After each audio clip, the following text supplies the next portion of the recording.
మళ్ళీ అడిగారా మిమ్మల్ని వైద్యులు? అడిగారు. అడిగితే నా దగ్గర రికార్డింగ్ కూడా ఉంది. ఎందుకంటే వాళ్ళు నాకు తెలీదు అని చెప్తారు కదా. లిటరలీ జూమ్ కాల్ నేను రికార్డ్ చేసుకొని పెట్టా. నాకు 3 మెడిసిన్స్ ఇవ్వలేదు మీరు, మళ్ళీ ఎలా పిలుస్తారు, నేను how do I trust you, నేను లోపలికి వచ్చి మళ్ళీ అంటే అయ్యో బాబాయ్ నాకు తెలీదు అంటే అంతే చెప్తారు మీరు. ఇప్పుడు నువ్వు తెలీదు నువ్వు చెప్తావు, ఆయన తెలీదు ఆయన చెప్తాడు. నేను లిటరలీ ఒక పర్సన్, ఆయన పేరు చెప్పను, లిటరలీ నేను మీ మీద హ్యూమన్ రైట్స్ కేసు వేస్తే మీరు ఎక్కడ వెళ్తారో అని అడిగా. నిజం చెప్పండి, మీ మనసు మీద చేసుకొని చెప్పండి, ఇట్లా ఒక మనిషికి చేయొచ్చా అని, మీ కొడుకుకి నేను చేయొచ్చా అని అడిగా. అయితే లేదు తప్పే, మరి మీకు తెలియదా అంటే నాకు తెలియదు అంటారు. అలా ఎలా తెలీదు, నువ్వు లోపలికి వెళ్తే ఏమవుతావో తెలియదనే నా దగ్గర అగ్రిమెంట్ తీసుకున్నారా మీరు? You are not responsible for a life. ఇప్పుడు దేవుడి దేవాల నేను చాలా బాగుండి ఉండాలి, కానీ ఏమన్నా వర్స్ట్ అయ్యింటే నా ఫింగర్ ఇలా బెండ్ అయిపోయింది డార్లింగ్ ఒక టమాటో టాస్క్ ఆడిన తర్వాత. బికాస్ రియాక్షన్ అయిపోయింది నాకు. ఇలా మారదే సాంగ్ లో నా హ్యాండ్ బెండ్ అవ్వదు, ఇలా ఉంటది సాంగ్ లో. ఎన్ని రోజులు సఫర్ అయ్యాను తెలుసా. అవన్నీ నేను చెప్పలేదు, వేస్ట్. ఎవడో అయ్యో పాపం అనుకుంటే మనకి ఏమొస్తుంది, కడుపు నిండదు, వేస్ట్ అవన్నీ. కానీ నేను వాళ్ళకే డైరెక్ట్ గా చెప్పాను, మీరు చేసిన తప్పు ఎవ్వరికి చేయద్దు ఇలా. బ్రో ఇంకొకటి బ్రో, ఎవరైతే ఒక మనిషిని హర్ట్ చేస్తాడో వాళ్ళకి ఎంతో అంత హర్ట్ తగులుతూనే ఉంటది, ఎంతో అంత. నువ్వు ఎవరైనా చూసుకో, బిగ్ బాస్ కి రిలేటెడ్ ఎవరెవరైతే ఉంటారో ఆ లైఫ్ బాగుంటాయో చెప్పు, ఉండవు. తిట్టొద్దు, ఎందుకు తిట్టాలి? నేను నా నామినేషన్స్ లో ఎవరిని తిట్టలే నేను. నువ్వు చేసావు, నువ్వు నాకంటే స్ట్రాంగ్ రా, అందుకనే నామినేట్ చేస్తున్నా. నువ్వు మాట్లాడించాలి తప్పు, మనం ఒక పాయింట్ మాట్లాడాలి. ఏంది ఇది పప్పులు ఉప్పులు అవన్నీ ఏం తిప్పలు ఇవన్నీ. ఇప్పుడు చూస్తున్నావు ఈ సీజన్? లేదు, ప్రోమోస్ చూస్తున్నా, సరిపోతుంది, ఓవర్ డోస్ అయిపోతుంది. అంటే మనము కొంచెం ఏదైనా నిజంగా గొడవలు అయితే గొడవలు పెట్టుకున్నాం తప్ప. నాకు సోహెల్ కి చిన్న మిస్అండర్స్టాండింగ్ అయింది, దానికి రీజన్ చెప్తా అడిగావు కాబట్టి. ఏమైందంటే గంగవ్వ పల్లెటూరులో ఉంటుంది డార్లింగ్, వాళ్ళు ఛాయలు బాగా తాగుతారు డార్లింగ్. అవ్వే ఏడుస్తుంది, ఆమె నాతో పాటు వెళ్ళింది, నన్నే చూసుకోమన్నారు. మిగతా వాళ్ళందరూ వచ్చి ఆమె మీద పడుతున్నారు, ఎందుకంటే ఆమె స్పెషల్ క్యాండిడేట్ కాబట్టి. ఇప్పుడు మళ్ళీ వెళ్ళారు, స్పెషల్ క్యాండిడేట్ కాబట్టి అందరూ వచ్చి అబ్బా నువ్వు సూపర్ అవ్వా కాదు. బయటకు వచ్చిన తర్వాత అన్ని ఓవర్ యాక్షన్. నన్ను నాగార్జున సార్ అడిగారు, ఏంటి గంగవ్వ నీ కనెక్షన్ కదా, మరి నువ్వు ఎంతవరకు అందరూ వచ్చి మీద పడుతున్నా, నేను ఏం చేయాలి సార్ అని. అందరూ అటెన్షన్ కోసం చేస్తున్నారు అవన్నీ.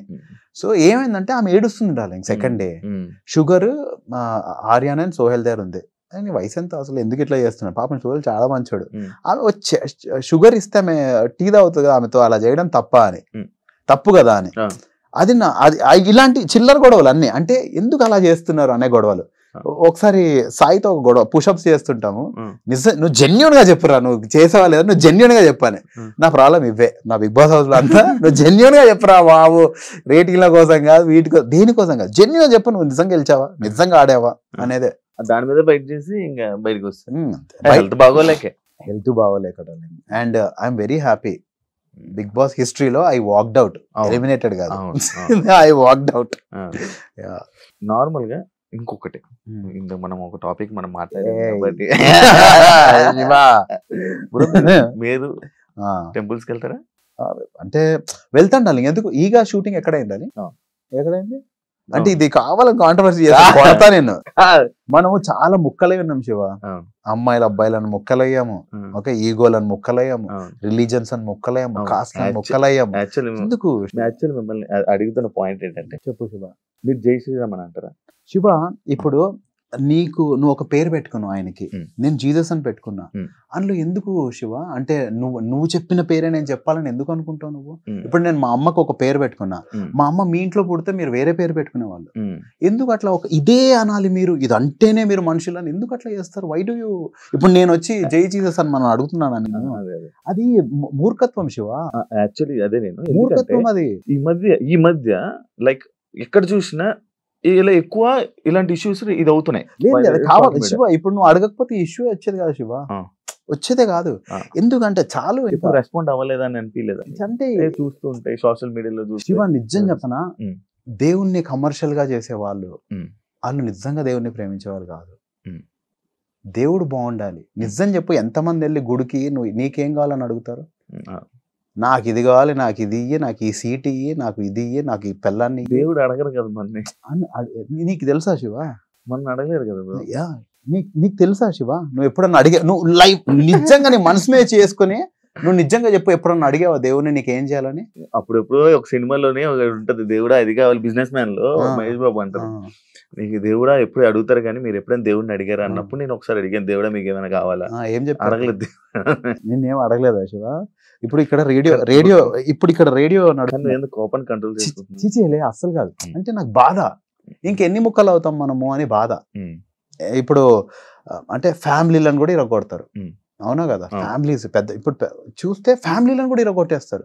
ఈడే మంచోడు, వాడు మంచోడు కాదు, ఈడు గొప్పోడు, ఈడు కాదు అని. అంటే మనుషులు ఎంత అలౌ చేస్తే అంత డెస్ట్రాయ్ చేస్తారు శివ. వాళ్ళందరూ మంచి వాళ్ళు కాదు. మంచి వాళ్ళు కానప్పుడు అక్కడ దేవుడు ఉండడు.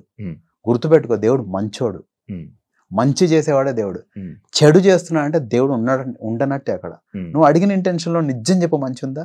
నేను యాక్చువల్లీ మనసు మీద ఎప్పుడైనా అంటే లైక్ ఒక యాజ్ ఒక నువ్వు పబ్లిక్ ఫిగర్ గా నీ మాటను చూసి చాలా మంది ఇన్స్పైర్ అవుతారు కానీ లేకపోతే మోటివేట్ అవుతుంటారు.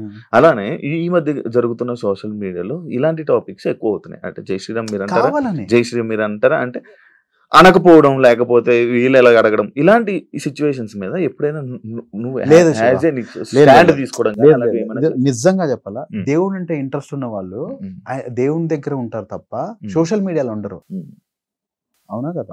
వాళ్ళు సోషల్ మీడియాలో ఉన్నారంటేనే వాళ్ళకి దేవుడికే టైం ఇవ్వట్లేదు. వాళ్ళు ఎవరినో తిడదాము,